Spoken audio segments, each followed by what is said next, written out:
Oi, gente. É muito bom estar aqui nesse espaço proporcionado pela revista Traço, que se ocupa de debates sobre política, subjetividade, território. Meu nome é Kleber Salomão, sou psicólogo, integrante do coletivo Psicanálise Periférica, e hoje vou conversar um pouquinho com Douglas Rodrigues de Barros sobre todos esses temas que têm perpassado a psicanálise e que são de interesse da revista Traço. Vou feliz de estar aqui, poder debater esse tema que a gente tem um enorme prazer de debater. Bom, mas manda braba aí. Bom, Douglas, a primeira coisa que eu queria te ouvir falar é sobre seu percurso enquanto intelectual, né? E aí como você chega à psicanálise, por que você se envereda aí por essa coisa de psicanálise? Velho, é uma longa história, hein? Dá tempo? Dá tempo. Vamos lá, então. Vamos lá. A psicanálise, ela vai entrando na minha experiência intelectual pelas beiradas, assim. É muito interessante porque ela vai indo realmente pelas beiradas como uma coisa quase marginal, né, na minha experiência, porque, enfim, em primeiro lugar, do lugar onde eu venho, ninguém fazia tratamento terapêutico, análise, nada, né? Uhum. Então isso era visto como algo de pessoas malucas, que não seguravam o refrão ou que estavam com frescura. Quando eu estava no ensino médio, eu fui expulso da escola. Eu fui expulso de uma escola e eu só seria readmitido em outra escola se eu passasse junto a um psicólogo, né? E aí essa era mais ou menos o trato. É muito doido, né? Porque eu estava numa escola do estado, né? E eles me expulsaram e para que eu ficasse numa escola perto de casa, eu tinha que ficar sob supervisão de uma psicóloga, né? Que, na verdade, hoje, olhando para trás, eu descobri que ela era uma psicanalista, né? Pensando aqui com os meus botões depois, assim, de maneira retroativa. E aí eu fui para essa outra escola, só que eu achava aquilo... Eu resisti, né? Uhum. Enfim, primeiro porque eu estava ali quase como alguém que precisava ser vigiado. Então, o primeiro contato que eu tive com um tratamento analítico, terapêutico, foi nessa posição de alguém que precisava passar por isso para ser reintegrado a uma escola próxima de casa. Uhum. E, obviamente, eu resisti, não quis, né? Uhum. E a psicóloga, na época, me falou, ele não tá resistindo e não... Eu nem sei se isso era legal, viu, cara? Pensando cá com os meus botões, eu acho que aquilo era uma coisa ali do diretor. Tal. E aí eu fui expulso de novo dessa outra escola. Mas veja, esse foi o meu primeiro contato com qualquer coisa semelhante a poder falar, né? Aí eu fui, enfim, fui para essa outra escola, terminei lá, estava no último ano, terminei lá e fui para a faculdade de filosofia. Demorou um tempinho, não saí já da escola. Uhum. Primeiro eu fui trabalhei numa fábrica, depois trabalhei de operador de telemarketing, né? Que foi meio o fardo da nossa geração, eu acho, que era esse processo de desintegração do mundo do trabalho, né? Uhum. Enfim, também nós, parece que não aceitávamos muito bem a ideia de ficar 30 anos numa firma, né? Enfim, iludidos que fomos pela ideia de que poderíamos fazer algo mais interessante que isso na nossa vida, né? Mas, enfim, aí depois fui para a universidade, para a faculdade de filosofia, porque na fábrica eu descobri que realmente eu não queria trabalhar, né? Aí fui para a faculdade de filosofia, né? Minha mãe ficou muito feliz que eu sairia das ruas, né? Ela não sabia o que era que eu ia fazer, mas falou, pelo menos você não vai ficar na rua. E na faculdade de filosofia, aí sim a coisa começou a ganhar forma, né? Porque eu fui eu fui parar na Unifesp, e a Unifesp, no momento que eu entrei nela, ela estava iniciando. E nós tínhamos um curso de filosofia muito voltado à teoria crítica. Uhum. Né? A professora Algária, ela foi uma das responsáveis por pensar o curso. E quando ela pensou o curso, ela pensou muito essa intersecção entre filosofia e psicanálise. Né? Então, por exemplo, no primeiro ano a gente já entrou mergulhando em Freud, assim. Né? E isso foi muito vibrante para nós, foi um processo realmente de mergulho ali. Inclusive tem uma história curiosa, né? Porque nesse curso de Freud, quando a gente se deparou com a ideia do inconsciente, né? Uhum. Enfim, com essa ideia do sujeito descentrado, daquilo que anima as nossas fantasias, mas ao mesmo tempo se dissolve na medida que nós realizamos ela. Quando a gente se deparou com tudo isso, cara, a gente era muito, muito, enfim, né? Tem o peso da juventude aí, que é uma coisa da paixão, né? Uhum. E ao mesmo tempo algo de uma ingenuidade. Quando a gente se deparou com o pensamento de Freud, quem deu esse curso de Freud foi uma professora chamada Rita Paiva, que é uma professora, assim, para todos os efeitos, alguém que fez uma transmissão que até hoje eu considero uma das melhores transmissões feitas acerca de Freud. E a gente saía extasiado, Uhum. tá ligado? A gente, mano, sei lá, tinha algo que nos mobilizava, que a gente ia pro busão falando de Freud. E essa amiga, um dia ela chegou, durante o curso, assim, ela chegou careca, né? Ela tinha um cabelão, dread e tal. E aí todo mundo, né, olhou pra cara dela, um pouco insensível demais, né? Uhum. Aquele olhar de espanto. E a gente perguntou o que aconteceu, né? E ela teve uma resposta assim, enfim, né? Doloroso, mas ao mesmo tempo, olhando de longe, né? Qualquer tragédia se transforma em comédia quando você toma distância. Né? Ela falou, foi Freud. Né? Ela teve uma crise nervosa lendo Freud. Bom, essa é uma pequena anedota só para demonstrar como aquilo nos impactou mesmo. Uhum. Né? Mas, enfim, estava lá, nós fazíamos uma leitura que não era uma leitura para análise, né? Não se tratava disso, nós fazíamos leituras para pensar a intersecção entre psicanálise e teoria social, né? Então, mas que, de certo modo, ali já estava se consolidando, sem que eu soubesse ainda, né, a minha virada para a psicanálise. E aí aconteceu dois fatos, na verdade três fatos muito tristes, que vão redefinir o meu caminho e vai fazer com que finalmente eu me encontre com a psicanálise, que é lá pelo terceiro ano, a gente perde uma amiga, né? Uma amiga chamada Tilene, né? Que marcou a gente porque ela se suicida. Né?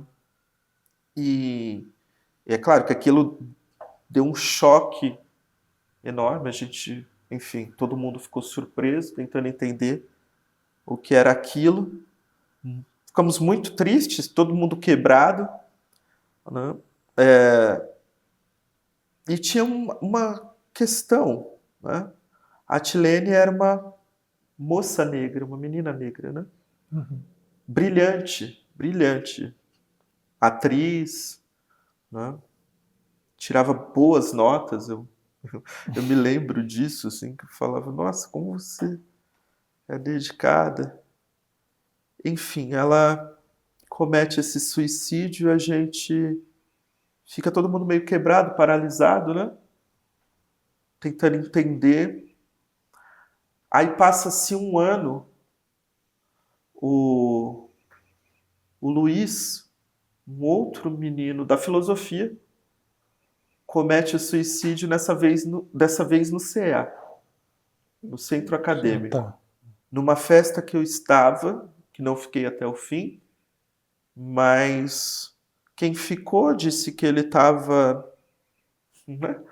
Parecia que tinha um problema, mas ele faz um gesto muito simbólico, até, eu diria, que ele se suicida enforcado no CA. Né? Quase, bom, parece evidentemente um pedido de socorro aí. Né? Algo de um simbolismo que nos devastou de novo. E isso foi simplesmente levado como um problema, um acidente. Né? Passam-se 6 meses, um outro estudante negro se suicida. O Tiago, corintiano, sabe? E aí, cara, isso me... Sabe quando que se fala, porra, alguma coisa tá muito errado, tá?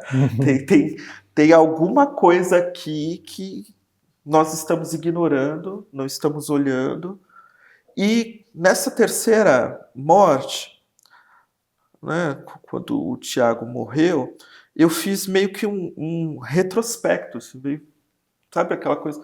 E eu lembrei que durante a minha formação, né, quando o Tiago morre, eu já estou no último ano. E na minha formação, eu vi 40 estudantes, 40, surtarem. Né? E aí eu pensei, né, tem algo aí. Muita coisa. Né? Daí o que marca meu giro à psicanálise? Essas 3 mortes tinham um fato comum entre elas. Né? Tinha algo comum entre elas, que eram 3 jovens negros. Né? 3 jovens negros, a Tilene um pouco mais de classe média, os 2 rapazes, os 2 amigos fudidos, né, assim, mas eles tinham essa característica comum. E aí é nesse momento que eu volto para Fanon. Uhum. Né? Eu me lembro muito bem disso, assim, que algo atinou em mim que eu deveria tentar entender, não simplesmente esquecer, né? Tentar elaborar. Mas você já conhecia Fanon, então? Já conhecia Fanon. Quando você fala Fanon. volta é porque você já conhecia Fanon, porque eu vim do movimento negro. No movimento negro a gente ouvia falar de Fanon, de Lélia, né? Então, naquele momento, ali eu estava saindo, eu estava saindo da faculdade, indo para o mestrado. Né? Meu mestrado em estética. Lukács, né? Isso, queria falar sobre Dostoiévski e Lukács. Né? Mas a sombra disso estava me perseguindo, né? Quer dizer, eu queria tentar elaborar o que significava isso. Só que é interessante, porque embora essa sombra tivesse ali, né, eu só fui descobrir isso em análise. É curioso, né?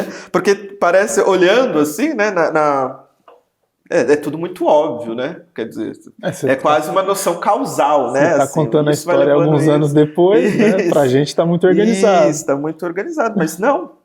Assim, eu começo a estudar Fanon, né, começo a pensar a questão do sofrimento produzido pela questão racial. Né? Fazendo análise já ou ainda não? Já fazendo análise. E aí começo a ter esse olhar, mas para mim tinha muito mais a ver com a militância, né, do que propriamente comigo, com essas marcas, essas feridas. Né? Então, para mim, tinha muito mais, quer dizer, inconscientemente, né, eu não tinha atinado que, na verdade, essas marcas todas, inclusive lá, né? Lá nos 17 anos, sentado na frente de uma psicóloga mais ou menos policial, né? Até essas mortes, isso só veio à luz, assim, numa análise, né? Que a gente comecei a trazer, né? E caiu, assim, a enorme ficha de que meu giro à psicanálise parte da minha tentativa de compreender o sofrimento racial como um fator decisivo para a organização psíquica dos racializados. Né? Então, é por Fanon que eu dou esse giro, né? E aí, nesse giro, eu tô entregando o meu mestrado, fazendo análise, estudando. Né? E aí é onde eu vou pensar o lugar de negro e lugar de branco. Né? Quando eu começo a escrever o lugar de negro e lugar de branco, eu me interesso pela formação. Né? E aí é interessante, porque também a minha formação em psicanálise não tem muito sentido de me tornar psicanalista. Não tinha essa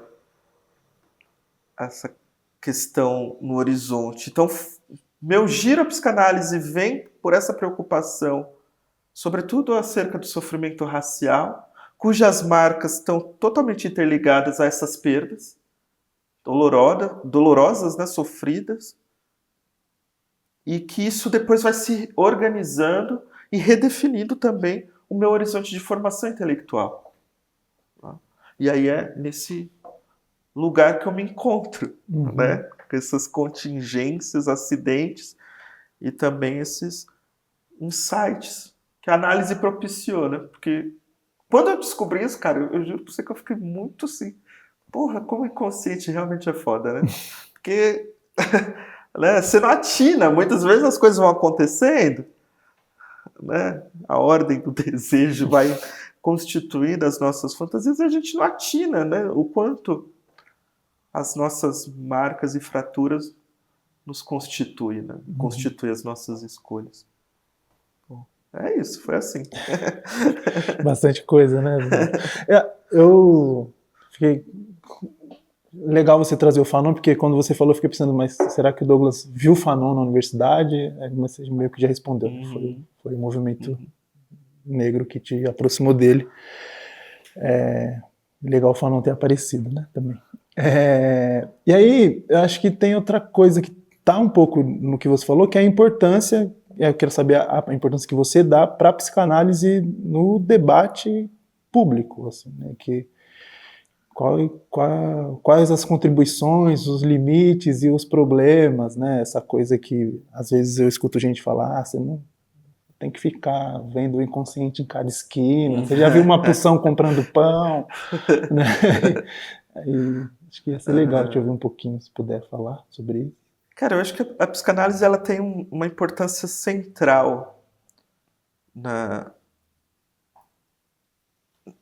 desde o seu advento, que ela coloca em xeque uma certa perspectiva positivada da relação humana. Né? E, portanto, ela, claro, vai nos ferir, né? A partir do momento que a gente percebe que não agarramos as verdades com as mãos. Né? A verdade sempre desliza. Né? E isso que a psicanálise acaba conformando como um discurso clínico e como um discurso teórico intelectual, né? um discurso teórico, ela invariavelmente vai recair numa crítica à positividade social. Né? E é nesse sentido que a psicanálise ela não escapa à política, né? Porque, enfim, a psicanálise ela coloca uma relação de negatividade daquilo que escapa às nossas escolhas, aquilo que constitui as nossas fantasias, que ela constrói um discurso em que isso é permitido ser analisável. Né? Então, tudo que era natural, visto como um dado objetivo, inscrito numa relação conceito e objeto, né, ela vai demonstrar que tudo isso, na verdade, é uma construção que está muito escrito na linguagem e, por sua vez, na cultura. Né? Portanto, tudo, né, desde o discurso científico a as formas como nos relacionamos cotidianamente, se inscreve historicamente. Né? Então, nesse sentido, cara, a psicanálise ela se configura como um discurso clínico e crítico. Claro que falar isso, porque aí a gente tem que pensar a recepção da psicanálise ao redor do mundo, né? Enfim, tudo isso tem um longo debate em torno disso. Né? E nem sempre as recepções que se fizeram da psicanálise, e a gente precisa pensar a nossa, né? Ela tem essa característica, porque, enfim, todo o discurso de saber se configura em torno de verdades que pode se engessar. Né? O velho Lacan falava muito bem a propósito disso, né? De como toda a verdade inscreve um clero ao redor dela que engessa um saber e a verdade desliza desse saber. O que o Lacan, para mim, está querendo dizer com isso é que existe sempre uma tendência à objetificação do conhecimento produzido. Né? E essa objetificação do conhecimento produzido, que é uma objetificação que dá dinheiro, ela vai ser defendida pelo corpo que se forma em torno dessa objetificação desse conhecimento. Né? E aí a psicanálise não escapou disso. Né? A formação psicanalítica não escapou disso. E, no entanto, o debate que ela evoca é para escapar disso. Eu acho muito interessante a importância, e acredito muito na importância da psicanálise no debate público, né, no debate para além da clínica, para além do setting, justamente porque a psicanálise organiza uma provocação que, inclusive, ela, no sentido provocativo que ela atua, ela toma um lugar, inclusive, da filosofia. Né? Eu acho que quando a psicanálise retira... Porque todos nós olhamos para a psicanálise meio como aquela história, né, mais batida. Bom, a psicanálise nos mostrou que nós não somos dono da nossa própria casinha, né? E isso organizou uma das feridas narcísicas, porque... Mas tem um outro elemento na psicanálise que, para mim, ainda é mais subversivo que isso. Né? Não que isso não seja subversivo, né? Essa ideia desse sujeito descentrado, né? Desse eu como uma grande ilusão. Mas tem um outro dado da psicanálise que, para mim, é muito foda, assim, que é a sexualidade. É claro que precisamos olhar como a estrutura do gênero vai marcar tudo isso, mas o fato é que a psicanálise vai desmistificar o ponto naturalista biológico do discurso médico acerca da sexualidade. E, para mim, isso é um dos golpes mais... Porque quando a psicanálise desenvolve... Quando Freud vai pensar a sexualidade e nos legal os 3 ensaios sobre a teoria da sexualidade, né? O que Freud faz ali é demonstrar a inscrição cultural que organiza a individuação do próprio sexo. Né? Quer dizer, o sexo não corresponde ao biológico necessariamente.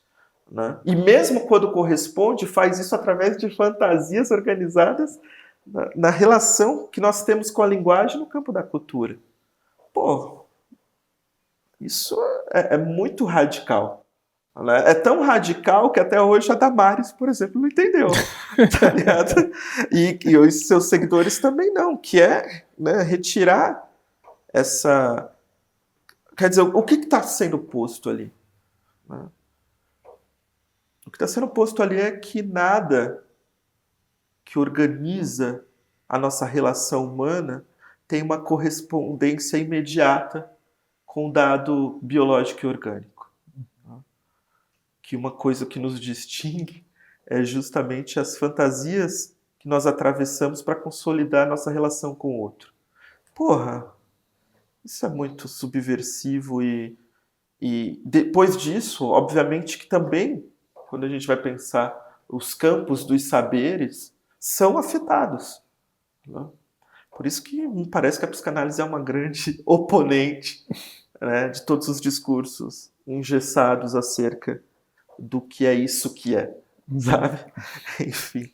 Ô Douglas, eu tinha pensado uma ordem das perguntas, mas acho que eu vou ter que mudar, porque você falou uma coisa que para mim é muito importante, queria saber se você concorda, discorda, que o que você chamou de subversão, eu acho que é uma coisa que me chamou a atenção também na psicanálise, que é a teimosia entre seguir tensionando ciências humanas e ciências naturais. Assim. Tem gente que vai criticar e falar certa psicanálise jogou tudo para cultura, né, para ciências humanas, aí tem gente que vai tentar voltar para a biologia. Eu acredito que é nessa tensão que a psicanálise caminha.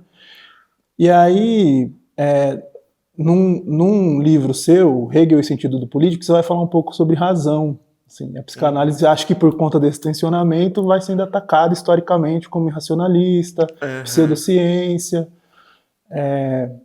E eu acho que é nessa tensão que ela encontra respostas. Assim. Mas eu queria que você falasse um pouquinho, a partir de como você pensa razão lá nesse livro sobre Hegel, se essa noção de razão que você pensou lá contribui para a psicanálise seguir nessa teimosia. Vou ter que falar de Hegel. Tá bom? Tá bom. Então, me desculpem, mas chegou a hora, né? Cara, tem uma coisa muito interessante quando o Hegel está escrevendo, né? Que não foi esquecido, não me parece que tenha sido esquecido, inclusive me parece que hoje a única possibilidade de pensar a ciência é admitindo que existem lógicas que não as lógicas formais. E, bom, isso já está até, inclusive no próprio mundo, né, científico, isso já está muito evidente, assim, que existem lógicas contraditórias, o Newton da Costa vai chamar de lógicas paraconsistentes, né, que possibilitam que sistemas distintos não sejam trivializados, quer dizer, apesar de distintas lógicas, de contradições internas ao mesmo sistema, são essas contradições que mantêm esse sistema de pé. Tudo bem, estou dando um salto no Newton da Costa para voltar um pouco para o Hegel. O Hegel lá no século...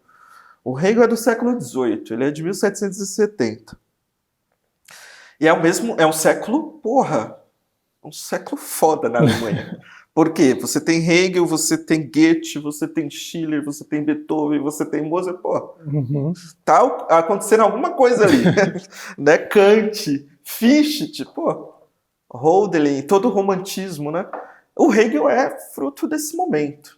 E esse momento traz algo muito revolucionário mesmo. Porque qual é o grande debate que se fazia à época? O grande debate era proposto por Kant, né? Quer dizer, a ciência é o saber do fenômeno, né? Então, nós só sabemos algo acerca do fenômeno. Kant está dando essa resposta, tentando unir o empiricismo e o racionalismo, né? Só que para ele unir as duas pontas, ele precisa, então, destituir o negativo da própria experiência, né? Então, assim, o em si a gente não acessa. Sim. O que a gente vai acessar? A gente vai acessar o fenômeno e aquilo que é possível descrever enquanto fenômeno. É claro que, com isso, nós temos um grande golpe na metafísica. Bom, então o que é Deus? Né? Se Deus nos se mostra como um fenômeno, nós perdemos de vista, então, a ciência é a descrição daquilo que de fato é.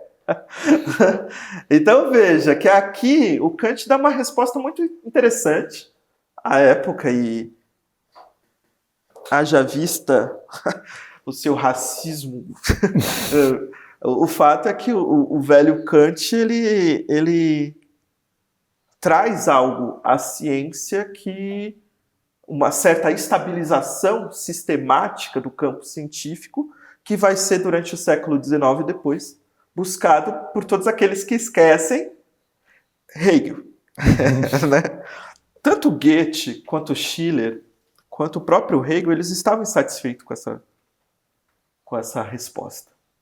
E eles estavam insatisfeitos justamente porque essa resposta descartava o elemento fundamental que organiza o campo da experiência científica, que é a posição do sujeito em relação a ela. Né? Que, enfim... E aí o Goethe, ele vai tentar dar um outro tipo de resposta. O Hegel vai começar a fazer isso. E o Hegel faz isso muito bem. Né? O Hegel vai,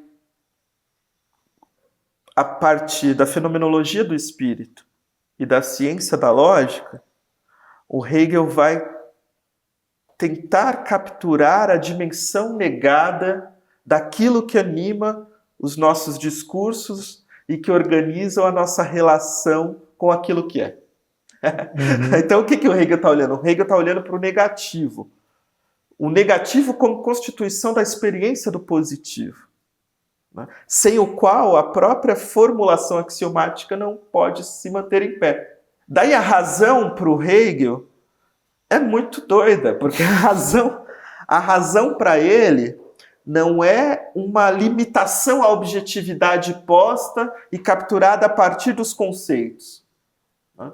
Mas justamente a razão é aquilo que coloca em suspensão as formas axiomáticas que estabilizam o conceito. Né? Então, de certo modo, a razão para Hegel ela tem um caráter imbecil. Né? No sentido que ela vai fazer as perguntas que nós faríamos, que nós acharíamos imbecis. Né? A razão tem um caráter infante, né? Um caráter de colocar em questão as formas axiomáticas que elaboram sistemas conceituais. Então ela vai se perguntar pela condição de possibilidade daquilo. Por isso que a razão para Hegel tem algo que Lacan vai falar de maneira muito brilhante, que é algo sublime histérico. Né? Porque coloca em questão justamente a condição para que os axiomas estejam estabilizados. Aí o que se propõe, então? O que se propõe é que uma verdadeira ciência é em si também crítica da ciência. E que, claro, toda ciência propõe uma estabilização do seu saber, né, que estabiliza o seu campo de experiência e produção de resultados. Mais ou menos isso que a gente vai... E isso vai se mantendo no século XX. Só que no século XX também é um século de crise do fazer científico. Nós esquecemos, de certo modo, né? Tudo isso porque o cientista ele acaba sendo alguém muito específico no seu campo. Né? Bom, o cientista ele é um humilde servo da ciência. Só que a grande questão é que, do ponto de vista da estabilização axiomática que organiza resultados através da experimentação, nós temos uma transformação gigantesca no século XX. E aí tem uma provocação, que não é por acaso, né, que Freud é contemporâneo do Einstein. Né? Quer dizer, no mesmo momento que você desestabiliza um discurso científico universal sobre a questão absoluta acerca do tempo, né, que é Newton, você também desestabiliza o sujeito dessa ciência através da psicanálise. Tá? Então veja que a psicanálise... Aí eu tenho uma outra provocação, né? Que é... A psicanálise não se define pelo discurso cientificista mesmo. Né? Porque ela também propõe uma crítica da ciência. Tá? E eu acho que isso a gente precisa levar a sério. Né?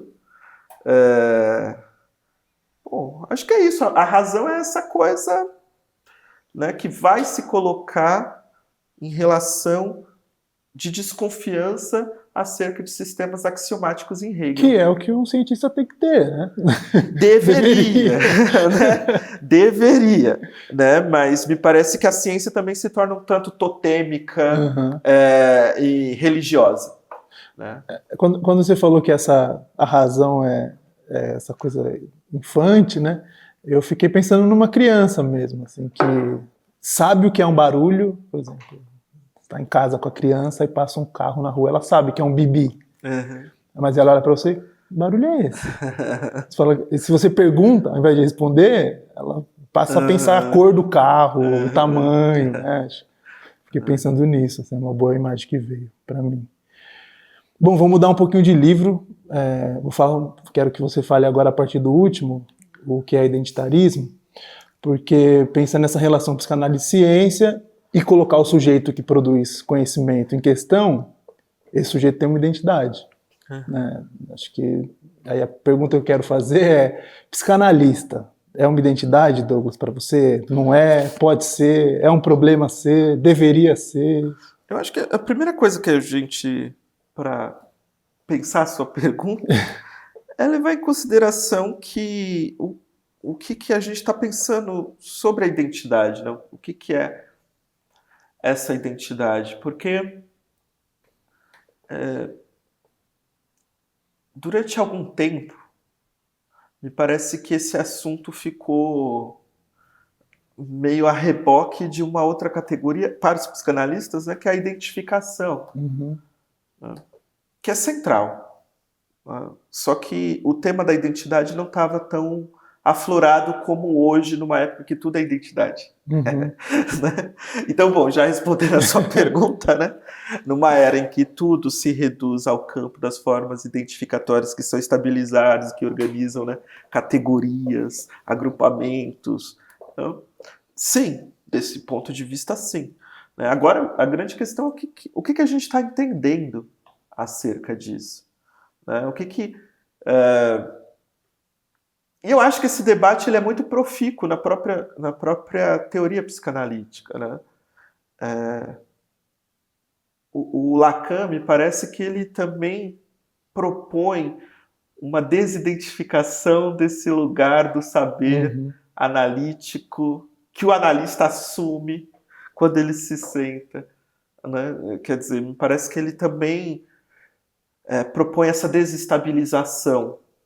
Né? E talvez esse seja um dos pontos mais ricos. Mas, a priori, o ponto de, né, aquilo que organiza a nossa experiência parte dessa identificação que se estabiliza em identidades, que depois vai se estabilizar em formação, que se estabiliza em escolas, enfim. E aí todo o nosso circuito piramidal evocado pelas nossas práticas.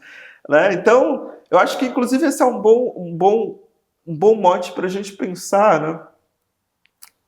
Esse caráter da ilusão da própria identidade, né? Como a identidade constitui fantasias, só que essa fantasia não é só a nossa, né? Essa fantasia ela se escreve socialmente.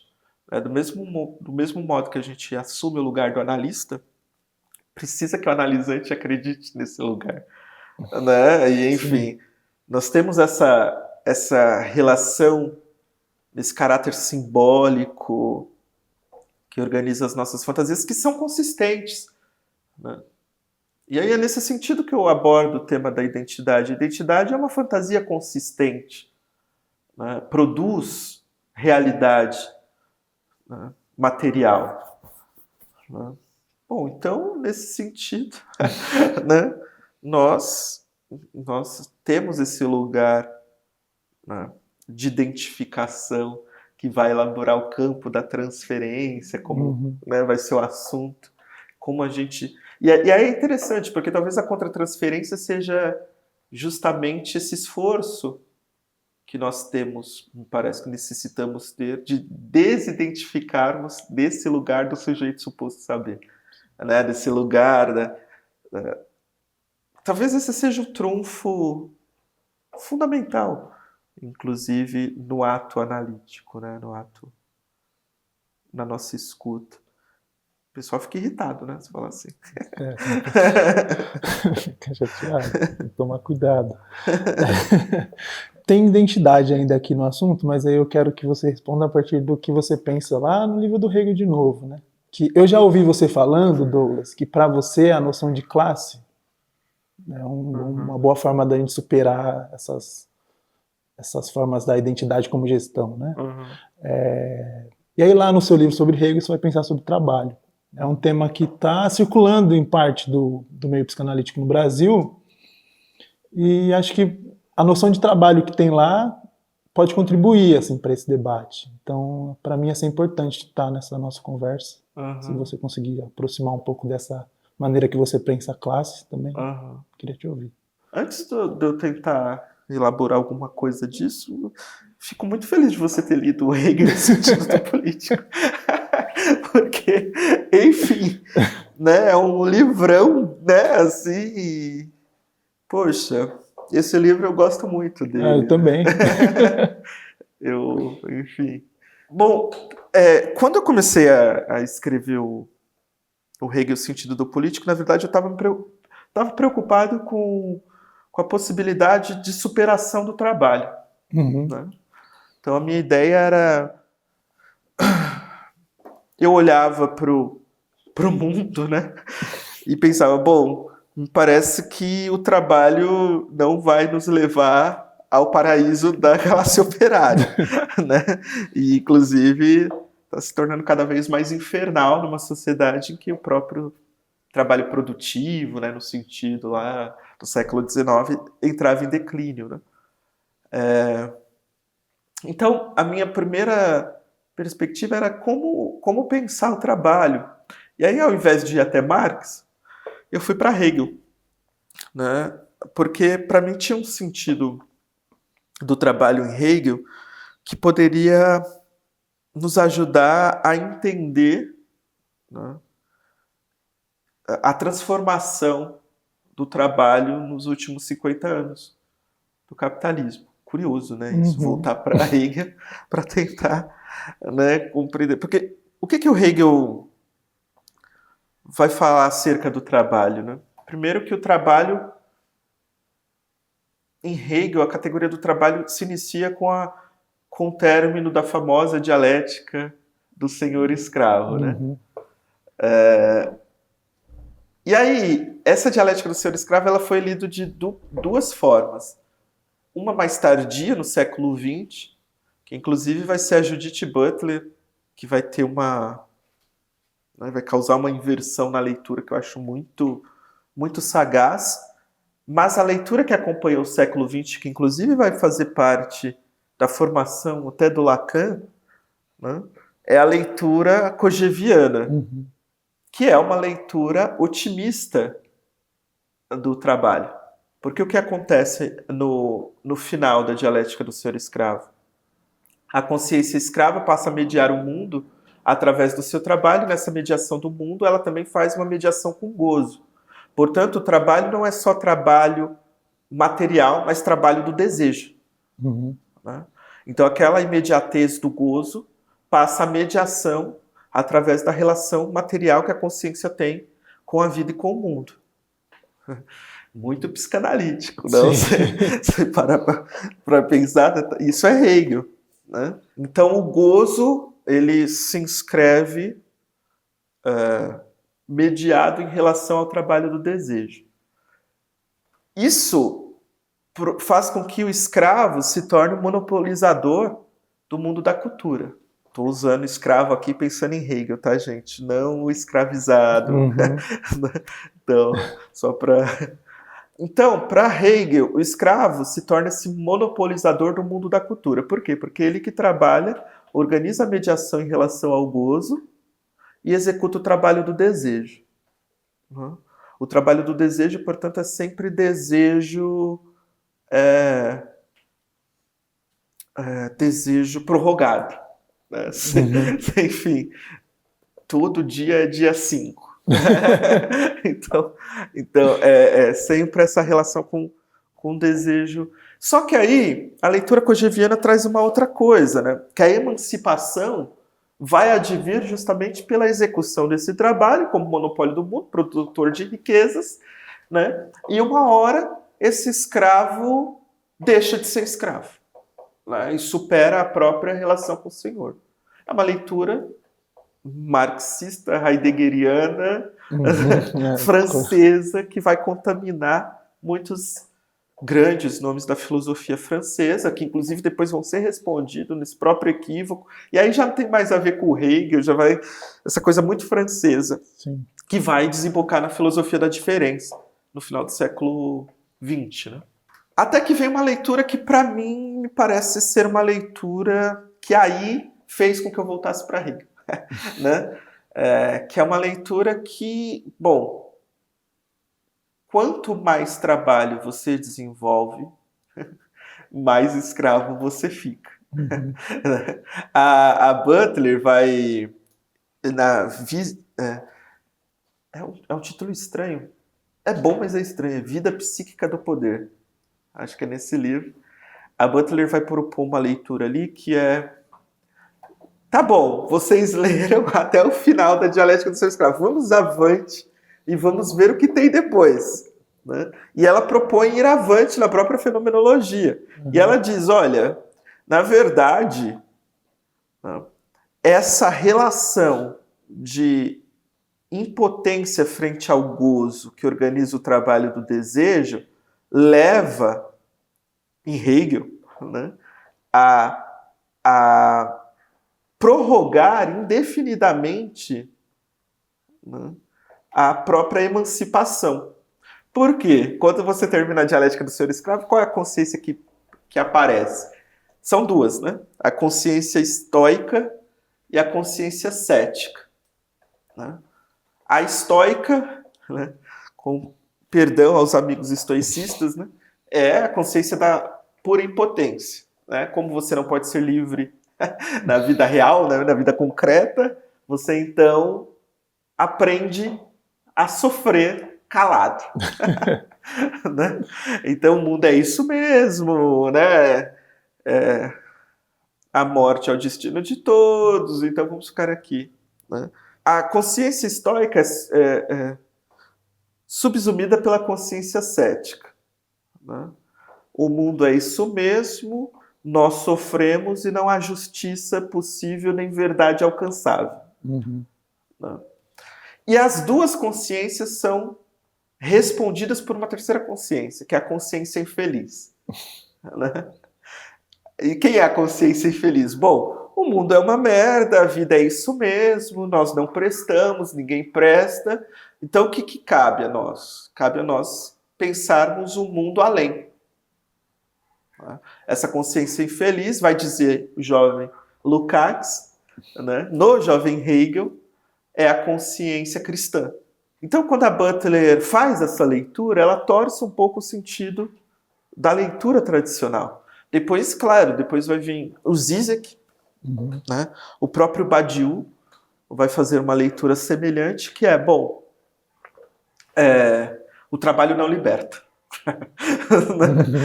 Enfim, vai dar chabu lá para frente, e isso não dá certo. É a partir daí que eu vou pesquisar o trabalho, né? E aí veja que a minha leitura é muito datada também, é muito contextual, porque talvez no início do século XX essa perspectiva de libertação, né, pelo mundo do trabalho se relacionava à perspectiva do mundo de classes, né, sociais antagônicas. E, portanto, a classe trabalhadora carregava em si a possibilidade da transformação revolucionária, que é fato, isso. Só que isso caminhava junto com uma certa relação de antagonismo de classe, né, por uma forma de gestão do capital muito marcada em ressaltar o antagonismo de classe. Fordismo era isso, né? Você sabia quem era o patrão e você sabia quem era o empregado. Não? Era muito marcado esse antagonismo E esse antagonismo não era marcado simplesmente por uma ideia de gestão, mas pela forma como as forças produtivas se distribuíam no tecido social, né? Então você tinha a classe operária muito identificada, o macacão azul, saudoso macacão azul, né? Você tinha muito marcado isso. As transformações operadas no final do capitalismo,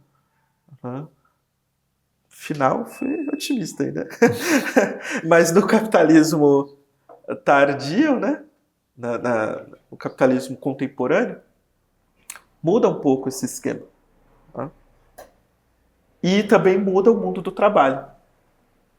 Tá? E foi a partir daí que eu pensei o seguinte, né? Nós temos uma alta produtividade, uma transformação tecnológica profunda.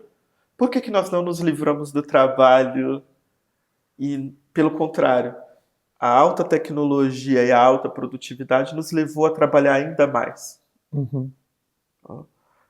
E aí eu tinha uma provocação na tese, né, no início. Depois eu vou ir para o sentido do político e deixo o trabalho lá. A minha provocação na tese era justamente a ideia de que nós tínhamos abraçado um desejo pelo trabalho. Né? Eu digo nós, né, de esquerda, né, nós não conseguíamos olhar para um horizonte em que o trabalho se tornasse ínfimo e um trabalho livre, né? Um trabalho estético, um trabalho do desejo. Né? Nós sempre olhávamos para o trabalho como essa estrutura. E nós não conseguimos, depois que isso tudo implode por dentro, nós não conseguimos produzir outro sentido para fora disso. Né?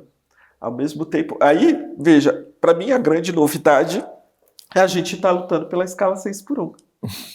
Né? Porque aí me parece que aí a gente pensa para além do trabalho. Né? E foi por isso, foi a partir disso, né?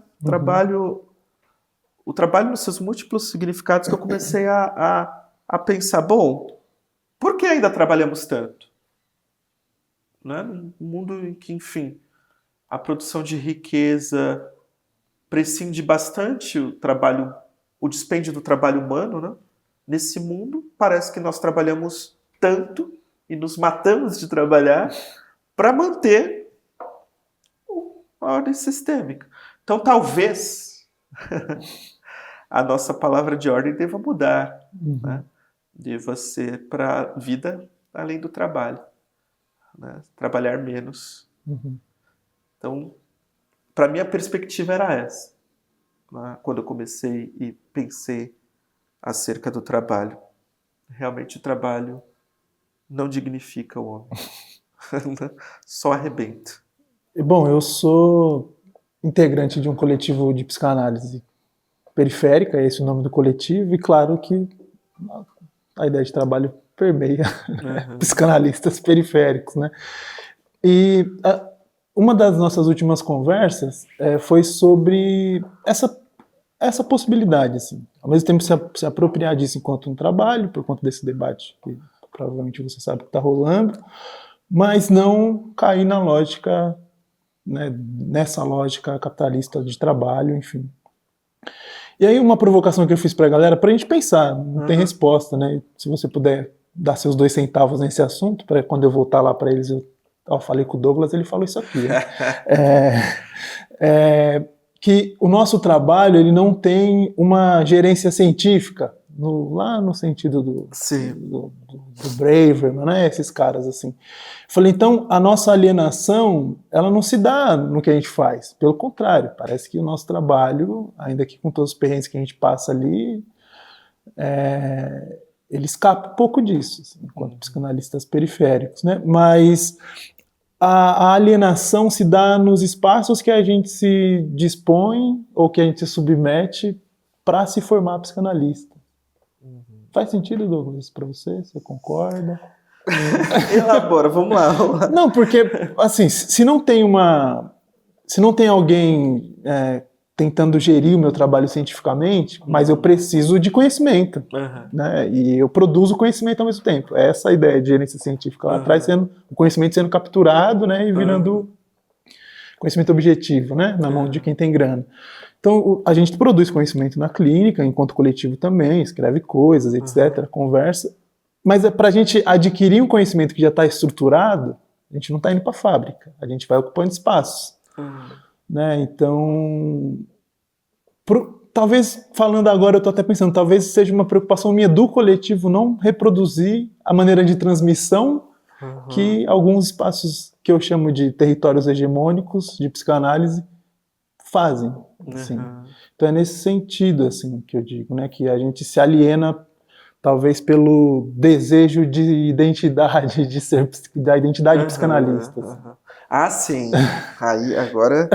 Não, certamente. Né? Uma questão que a gente nunca deve esquecer, nenhuma hipótese, né? Que é a luta de classes. Sim. Sabe? E como que isso forja os espaços que organizam a relação de decisão, portanto, os espaços de poder, de quem pode, quem não pode, quem é autorizado, quem não é autorizado.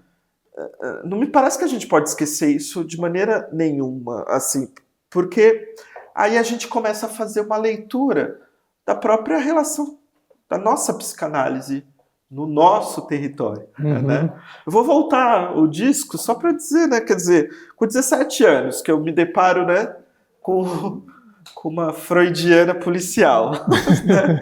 Por que eu me deparo com ela, né, e parto da premissa de que fazer aquilo, me submeter àquilo, era me restringir à ideia de que eu estava maluco, né, fora da casinha.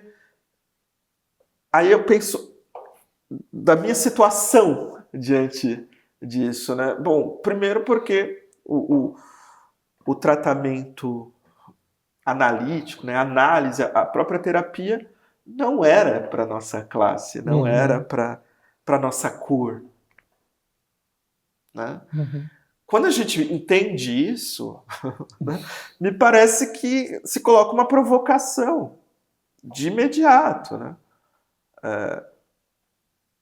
A gente vai para as escolas se formar e a gente sabe que o nosso descentramento não é só o descentramento do sujeito, mas o nosso descentramento é o descentramento de alguém que carrega uma identidade cuja marca está ausente desses lugares.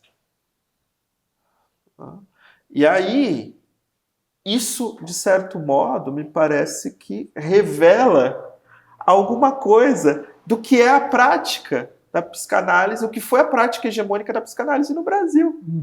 Que é uma psicanálise branca, burguesa. Pastelona. Exato. Então, é óbvio que a gente, né, nesses lugares... E é muito doido, porque, veja, agora me parece que abriu-se um espaço que é ridículo, de certo modo. É ridículo porque é ridículo o seguinte, né? Nós estamos num país, né, em que foi o último país a abolir a escravidão, o país que mais recebeu escravizados africanos, né, e que se tornou o país mais negro fora de África. Certo? Nós tivemos Lélia Gonzalez, nós tivemos Neuza Santos, né? Nós tivemos, quer dizer, um pensamento acerca da questão racial e dos sofrimentos produzidos a partir da racialização e do racismo muito consistente, que simplesmente foram invisibilizados. Né? Aliás, nós temos que perguntar o que significa o suicídio de Neuza Santos. Já que eu me pergunto o que significou o da Tilene, o do Luiz e o do Tiago. E nós temos tudo isso. Isso simplesmente ficou ao largo das produções em psicanálise no Brasil. Uhum. Aí, de repente, parece, né, que não, agora... Mas veja, isso demonstra como nós estamos em relação, né, dissonante com o coro. Uhum. Né? Isso marca, para mim, marca uma negligência da história da psicanálise brasileira. E é uma negligência não causada, eu não estou moralizando. Uhum. Né? É uma negligência causada por um fator que nós nos esquecemos. Ou, nós não, né? Mas que é a luta de classes. Sim. Aquilo que organiza as relações, que escreve institucionalidade num terreno estrutural movido pelo racismo, como é o Brasil. Então, não se trata também de um ato volitivo, né, daqueles que compõem as escolas, que organizam o campo hegemônico. Trata também, tem algo da agência ali, sim. Mas, de maneira geral, isso tem a ver com a recepção da psicanálise e quem que poderia falar do seu sofrimento. Quem é que pode falar do seu sofrimento? Essa pergunta persiste. E aí volta numa coisa que você falou, né? A identificação é importante, mas a identidade não foi, né? Durante Sim, todos esses tempos. Né? Exato. E aí, nesse sentido, meu mano, a gente chega nos espaços. Enfim, tem uma, né? Precisamos levar em consideração que até muitíssimo pouco tempo atrás o negro era visto como sem subjetividade. Uhum. Quem é que pode falar do seu sofrimento? Isso. E aí, quando a gente faz essa pergunta, eu acho que... E aí, quando a gente faz essa pergunta lá, né, a gente ilumina retroativamente toda essa história de exclusão. Quem pode cuidar da sua saúde mental no Brasil? Quem foi que pôde até hoje? Uhum. Né? E aí a gente coloca uma questão muito séria, né, que é constituir pontes para democratizar a possibilidade da partilha do sofrimento. Que eu acho que isso é o nosso trabalho. Né? E aí o nosso trabalho também se escreve, talvez, por uma tentativa de enriquecer. Aí, meu amigo, aí a gente tem que voltar para Fanon, aí a gente vai ter que voltar para Lélia. Né? E aí a grande pergunta que faz é como num país de 55% de negros a questão racial tenha entrado em pauta só agora. Por que agora? O bom nisso tudo é que quando a gente chega lá também, a gente desafina o coro. Uhum. Né? Aí a coisa começa, né? Enfim, então nós temos esse, né, descentramento que a gente sente no corpo, muitas vezes, mas também eles, né, se descentram também, que aí é o que o Fanon vai dizer, né? O que acontece no jogo corporal, né, quando isso aparece, que é negado, que é denegado, como vai dizer a Lélia. Sim. Né? Aí, enfim, a gente provoca. Bom, acho que a gente já vai encaminhando para o encerramento, mas acho que essa cena que você traz, que o Fanon fala, né? Se eu não me engano, ele fala que o racismo desorganiza o nosso esquema corporal. Assim. Mas lá no começo ele vai falar que o racismo desumaniza ambos, né? Então acho que tem a ver com o que você trouxe, ocupar esses espaços e vamos sofrer junto. Né? Só eu tô sofrendo aqui, né? E o trabalho, pelo menos no sentido que eu penso o trabalho, que é o do Barba, né, é o corpo, né? Ele tá o tempo inteiro ali convocando. Então, que a gente aprendeu a chamar de interseccionalidade, talvez não precisa ser analisada de forma separada. Né? Muitas vezes se faz. Douglas, bom demais. Poderia ficar aqui roubando seu tempo. Agradeço o pessoal da revista Traços também pelo convite. Falar alguma coisa para a galera, Douglas? existe uma importância central trazida pela psicanálise, que é abrir-se para aquilo que nos atravessa, né? E que tem uma coisa muito comum, né? A gente aprende na vida, né? Cotidianamente, assim, acho que desde os nossos pais e dos nossos avós, é que o passado está morto, né? Não volte ao passado. Né? Para que ficar mexendo nisso, né? E aí é interessante porque me parece que a psicanálise é aquilo que dá consistência a esse passado, né? No sentido de que o passado continua vivíssimo. Né? E ele se presentifica nas nossas ações, né? E nas nossas escolhas, de modo que a gente quase naturaliza essas escolhas como um dado racional. Quando a gente para pensar, a gente percebe que esse passado vive na gente. E aí eu acho que tem uma coisa interessante para nós, marcados racialmente, né? Que esse passado vive na gente não só numa marcação da experiência subjetiva de cada um. Ele está lá também na experiência subjetiva de cada um. Mas na medida que você é atravessado por um demarcador, né, que te objetifica e que te superidentifica em relação aos outros, e que a partir desse marcador você se torna alvo nessa sociedade, é aí que se inscreve a nossa ponte para uma memória que atravessa do subjetivo ao objetivo. Quer dizer, ser atravessado pela marca racial nos coloca em contato com os outros atravessamentos do nosso passado. Né?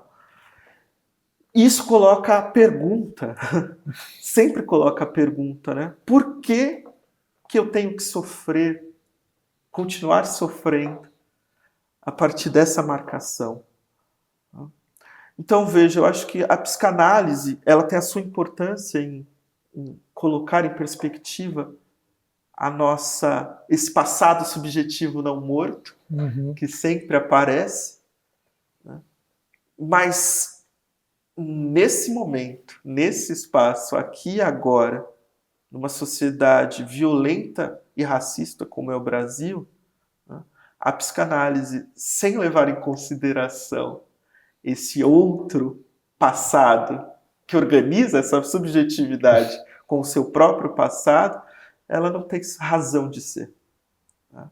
Então, parece que nesse momento a psicanálise, não só nesse, né? Já passou da hora, né? Mas nesse momento que estamos aqui agora conversando, me parece que é preciso atravessar esse outro passado, que não é só um passado numa escala filogenética ou ontogenética, mas como dizia o bom e velho Fanon, é sociogenética. Sim. Né? E talvez nosso processo de cura desse racismo seja no atravessamento desse passado que nos é comum, né? E no reconhecimento da violência desse passado que nos coloca numa situação de sofrimento. Então eu acho que a psicanálise deve se implicar, eu acho que ela é aberta a isso, né? Se implicar com o seu avesso, né? Que é justamente pensar como a dimensão sociocultural impregna o nosso registro inconsciente através da linguagem. Né? Portanto, a psicanálise tem que admitir que o inconsciente tem cor, como dizia a Isildi. Bom, é isso. Muito bom, Douglas. Obrigado. É nóis. Bom demais. Obrigado, gente. É isso? Tranquilo?